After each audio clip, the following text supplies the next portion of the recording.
মুর্শিদাবাদের শামসেরগঞ্জ এলাকায় এই মুহূর্তে এক সাম্প্রদায়িক উত্তেজনার বাতাবরণ বিরাজ করছে, যেখানে সংঘর্ষ হয়েছে, লুটপাট হয়েছে এবং উভয় সম্প্রদায়ের মানুষ উত্তেজিতভাবে একে অপরের বিরুদ্ধে তারা মুখোমুখি রুখে দাঁড়ানোর কথা ভাবছে। তার মধ্যে কিছু অসৎ দুর্বৃত্ত ব্যক্তি তারা সেই সুযোগে দোকানপাট লুট করার, মল লুট করার চেষ্টা করছে। এখনো পর্যন্ত পুলিশ সেভাবে মোকাবেলা করতে নামতে পারেনি। আমি মুর্শিদাবাদের পুলিশকে বলবো, আপনারা মোকাবেলা করতে দ্রুত নামুন, কারণ সবাই জানে মুর্শিদাবাদ, মালদা এগুলো সেন্সিটিভ এরিয়া, সবাই জানে, প্রশাসন জানে। তা সত্ত্বেও কেন প্রশাসন এখনো পর্যন্ত সক্রিয় হতে পারছে না আমার প্রশ্ন।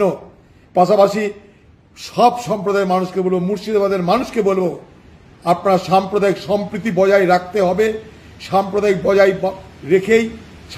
সম্প্রীতি বজায় রেখেই আমরা ভালো থাকবো। কেউ কারোর উপর আঘাত করে আপনারা সুখে থাকবেন না। আমি হাত জোর করে অনুরোধ করব হিন্দু মুসলমান উভয় সম্প্রদায়ের মানুষকে যে আপনারা এই ধরনের সাম্প্রদায়িক উত্তেজনা থেকে নিজেরা বিরত থাকুন এবং আইন মোতাবেক প্রতিবাদ করা হলে করুন, প্রশাসনকে বলুন, কিন্তু নিজেরা আইন হাতে তুলে নেওয়ার চেষ্টা করবেন না। হাত জোর করে মুর্শিদাবাদের মানুষের কাছে এটা আমার অনুরোধ থাকলো।